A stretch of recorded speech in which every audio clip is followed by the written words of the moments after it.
ঢাকার সমর্থকদের চোখে মুখে একটু তাকিয়ে দেখেন, কত আশা নিয়ে তারা মাঠে যায়, অথচ তাদের হতাশ করতে একটুও ভাবেন না লিটন দাস, তানজিদ হাসান, তামিমরা। হতাশ হয়ে তাকিয়েছিলেন দলটির অ্যানালিস্ট পর্যন্ত, কারণ তিনি তো অ্যানালিস্ট করার সময়ই পেলেন না। তার আগেই যে Dhaka Capitals all out. Mushfiqur রহিমের নাচটা দেখুন, নামে তামিম ইকবাল অধিনায়ক হলেও পুরো দলের ভূমিকা, পুরো দলের দায়িত্বটা মুশফিকুর রহিম দারুণভাবে পালন করছেন। বরিশালের বোলিং অ্যাটাকটা দেখুন, এই বোলিং অ্যাটাকের সামনে টিকতেই পারল না ঢাকা ক্যাপিটালস। দিনের ম্যাচে চিটাগং কিংসের জয়ে আগেই আসর থেকে ছিটকে গেছে ঢাকা ক্যাপিটালস। বিদায় নিশ্চিত হয়ে যাওয়ায় ফরচুন বরিশালের বিপক্ষে চাপহীন ক্রিকেট খেলার সুযোগ পেয়েছিল ঢাকা ক্যাপিটালস।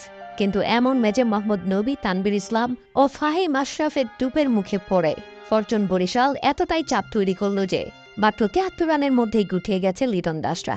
মিরপুরে টস হেরে আগে ব্যাটিং করতে নেমে ১৫ ওভার ৩ বলের মধ্যে সব কয়টি উইকেট হারিয়েছে ঢাকা ক্যাপিটালস।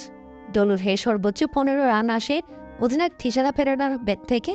দুঃখিত সাকিব খান, বড় আশা করে আপনি দল কিনেছিলেন, তবে প্রথম আসরে আপনি যেভাবে হতাশ হয়েছেন, এখান থেকে বের হয়ে আসাটা কঠিন।